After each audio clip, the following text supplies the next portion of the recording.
तुझे तेरे बचपन ने बरसों खिलाया, जवानी ने फिर तुझको मजनू बनाया। बुढ़ापे ने फिर आके क्या क्या सताया, अजल तेरा कर दे कि बिल्कुल सफाया। जगह जी लगाने की दुनिया नहीं है, ये इबरत की जा है तमाशा नहीं है। बच्चों के हवाले से सुना रहा हूँ, बस तीसरा पैगाम आ गया। इसके बाद सिर्फ एक पैगाम औरतों के हवाले से है। आप लोग सुनने के लिए तैयार हैं? दोनों हाथ उठाइए। इंशाअल्लाह खिलाने पिलाने में आगे रहेंगे, पढ़ाने लिखाने में पीछे रहेंगे। हाथ उठाइए इंशाअल्लाह। यहाँ आप लोग जिस ब्रेक मार करके साबित कर रहे हैं कि दिलो दिमाग से आप लोग सुन रहे हैं, मेरे पैगाम की आप हिफाजत कर रहे हैं। ध्यान से सुनिएगा, जल्दी से निकल जाएगा। सवाल हुआ, आदमी खूबसूरत कैसे होता है? जवाब दिया, माल अगर है तो आदमी खूबसूरत है, अगर इल्म है तो आदमी खूबसूरत, अगर आदमी बदसूरत है तो क्या काम करेगा? बेटा पैदा हुआ, बिल्कुल बदसूरत बेटा पैदा हुआ। माँ ने प्राइवेट में बिठा करके कहा, बेटा तू बदसूरत पैदा हुआ है, कोई तुमको जगह नहीं देंगे, कोई तुमको इज्जत नहीं करेंगे, कोई तुम्हारी इज्जत नहीं करेगा। बेटा एक काम कर लो, दुनिया तुमको तरक्की पर उठाएगी, तुम्हारी जूती सीधा करेगी, तुम एक काम कर लो। बेटे ने कान दिया, माँ जल्दी बोलो। कहा बेटा इल्म हासिल कर लो, अल्लाह तुमको इज्जत की चोटी पर पहुंचा देगा, लोग तरक्की पर उठाएंगे।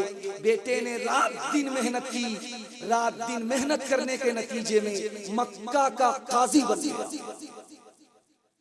एक बात याद रखिए, सोना चांदी से भी ज्यादा कीमती कौन सी चीज है? हीरा।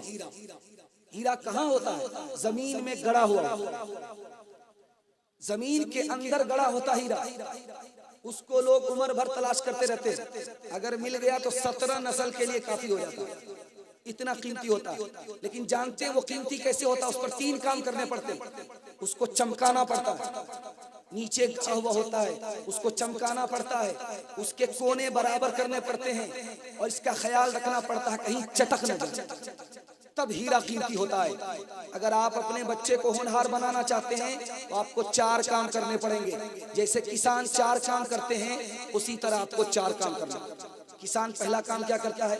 खेत तैयार करता है, चाष करता है, समार करता है, चौकी देता है, बिल्कुल खेत को हलवा बनाता है। ये खेत मिसाल है माँ की, माँ जितनी अच्छी होगी उसकी गोद का बच्चा उतना अच्छा होगा। किसान दूसरा काम क्या करता है? जब खेत तैयार हो गया तो बीज डालता है, मकई का बीज डालता है, गेहूं का बीज डालता है। ये बीज मिसाल है बाप की, बाप जितना नेक होगा उसका बेटा उतना नेक होगा। तीसरा काम किसान क्या करता है? वक्त पर पानी देता है, वक्त पर खाद देता है। ये वक्त पर पानी, वक्त पर खाद क्या है? बच्चे को स्कूल के वक्त में स्कूल भेजिए, मदरसा के वक्त में मदरसा भेजिए। स्कूल के वक्त में अगर आपने स्कूल नहीं भेजा, मदरसे के वक्त में आपने मदरसा नहीं भेजा, तो जिस तरह उस किसान को फसल नहीं मिलती, आपको अच्छी नस्ल नहीं मिलती। चौथा काम किसान क्या करता है? गौर कीजिएगा, फाजिल घास निकालता है, अथवा बथुआ सबको साफ करके बाहर कर देता है। और चौथा काम अथवा बथुआ मिसाल क्या है? आपको अपने घर से टीवी निकालना पड़ेगा, आपको अपने घर में बच्चे को नेक माहौल देना पड़ेगा, वरना बच्चा खरबूजा को देख करके खरबूजा रंग पकड़ लेगा, वो नेक नहीं होगा, बर्बाद हो जाएगा। अगर आपने उसको माहौल अच्छा दिया तो बच्चा आपका नेक हो जाएगा। तीसरी बात बताने के लिए जा रहा हूँ, बाप बढ़ करके है या इल्म बढ़ करके है? ये राज रखिएगा, अल्लाह आपके इल्म में इजाफा फरमाए, मेरे मुताला को ताजा फरमाए। बाप बढ़ करके है या इल्म बढ़ करके है? तो लिखा है गुलसिता में कि बाप से बड़ा भी इल्म है, क्योंकि अल्लाह बच्चे से क़यामत में बाप के बारे में नहीं पूछेगा, बल्कि इल्म के बारे में पूछेगा कि उसके मुताबिक तुमने क्या अमल किया। हकीम लुकमान से पूछा कि आप इतने बड़े कैसे हो गए? नाबीना को देख कर कि नाबीना पैर उठाने से पहले 20 बार टटोलता है, 20 बार टटोलता है, उसके बाद कि कहीं गड्ढे में पैर न चला जाए।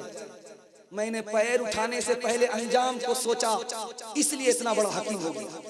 हकीम जालिनूस से पूछा, आप इतने बड़े डॉक्टर कैसे बन गए? कहा, हमारे दोस्तों ने जितना पैसा पैसा शराब में बर्बाद किया, मैं उससे ज्यादा पैसा किताब पढ़ने के लिए चिराग के तेल में बर्बाद किया, इसलिए मैं आगे निकल गया शराब पीने वाले पीछे।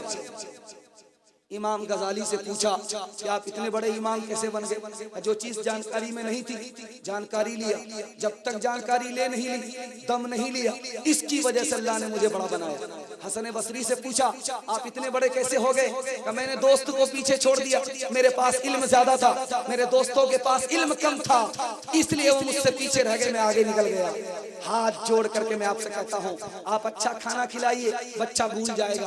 अच्छा कपड़ा पहनाइए, बच्चा भूल जाएगा। अच्छा मकान बना करके दीजिए, बच्चा भूल जाएगा। एक एहसान कर दीजिए, बच्चा जिंदगी भर याद रखेगा। आप पढ़े लिखे नहीं थे, कोई फर्क नहीं पड़ता, बच्चे को पढ़ा लिखा दीजिए, जिंदगी भर एहसान याद रखेगा। एक बादशाह ने ख्वाब देखा कि मेरे मुंह के सारे दांत गिर गए। कहा, किसी पढ़ा लिखा को बुलाओ, मैंने ख्वाब भयानक देखा है, इसका क्या मतलब हुआ? तो कम पढ़ा लिखा आदमी आया। उसने कहा कि बादशाह सलामत, आपका ख्वाब अच्छा नहीं है, आपके मुंह के सारे दांत गिर गए, इसका मतलब है कि आपका सारा खानदान आपकी निगाह के सामने हलाक हो जाए। का नालायक को जेल में डालो। कितनी बुरी खबर मुझको सुना दिया, इस नालायक को जेल में डालो, किसी दूसरे आलिम को पकड़ कर लाओ जो इससे ज्यादा पढ़ा लिखा। आगे आलिम का, मैंने ख्वाब देखा है कि मुंह के सारे दांत हमारे गिर गए हैं। का हुजूर बादशाह सलामत, आपका ख्वाब बहुत अच्छा, आपकी उम्र तमाम खानदान में सबसे ज्यादा होगी। कहा, इसने मेरा दिल मीठा कर दिया, इसका मुंह मीठा करो। मुंह मांगा, इसको इनाम दो, इज्जत के साथ इसको महल से रुखसत करो। देखिए ज्यादा इल्म इंसान को कितनी इज्जत दिलाता है, थोड़ा इल्म आदमी को कितना जलील करता है। इंशाअल्लाह वादा कीजिए, अपने बच्चे को पढ़ाएंगे, फाका करेंगे, पेट पर पत्थर बांधेंगे, लेकिन अपने बच्चे को जाहिल नहीं रखेंगे। हाथ उठाइए इंशाअल्लाह।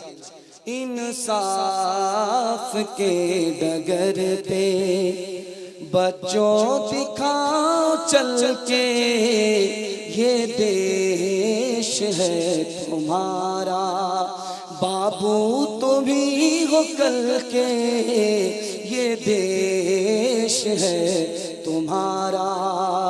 दुनिया के रंज सहना और मुंह से कुछ न कहना, सच्चाइयों के बल पे दुनिया के रंज सहना और मुंह से कुछ न कहना, सच्चाइयों के बल पे आगे को बढ़ते रहना। रख दोगे कि दिन तुम संसार को बदल के, इंसाफ के डगर पे बच्चों दिखाओ चल के, ये देश है तुम्हारा।